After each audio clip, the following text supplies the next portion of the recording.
এই পুডিংটাকে no fail custard pudding বলার কারণ হচ্ছে আমরা অনেকেই কিন্তু বাসায় পুডিং বানিয়ে খাই, কিন্তু ম্যাক্সিমামই এই প্রবলেমটা ফেস করি যে পুডিং বানানোর সময় হয়তো ফেটে যায়, না হয় সেট হয় না। এই প্রসেসে যদি পুডিং বানানো হয় তাহলে আর কোনো ধরনের প্রবলেমই ফেস করতে হবে না, খেতেও অনেক বেশি মজা লাগে। তো প্রথমে এখানে আমি 1 কাপ দুধের মধ্যে 1 চামচ পরিমাণ কাস্টার্ড পাউডার আর স্বাদমতো চিনি দিয়ে খুব ভালো করে মিক্স করে তারপর চুলায় বসিয়ে এরকম ঘন করে নিচ্ছি। তারপর এখানে আমি সামান্য পরিমাণ চিনি নিয়ে ক্যারামেল করে তারপর একটি কাপের সাথে সাথে দিয়ে সেট করে নিচ্ছি। আর এখানে একটি বাটিতে আমি একটি ডিম ফেটে নিচ্ছি খুব ভালো করে। তারপর এর মধ্যে আগে থেকে তৈরি করে রাখা দুধের মিশ্রণটা আমি দিয়ে দিচ্ছি।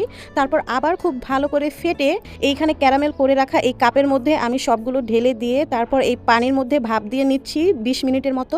আর 20 মিনিট পর এটা হয়ে গেলে ফ্রিজে রেখে দিব 2 ঘন্টার জন্য। তো ফাইনালি এই তো 2 ঘন্টা পর বের করে নিয়েছি। আর এখন আমি এটাকে দেখাচ্ছি কতটা পারফেক্ট আর স্মুথ হয়েছে। তো আপনারাও যদি পুডিং বানানোর সময় কাস্টার্ড পাউডার ব্যবহার করেন তাহলে পুডিং খেতেও অনেক বেশি মজা হবে আর কখনোই ফেটে যাবে না, সেট হবে না, এই ভয় থাকবে না।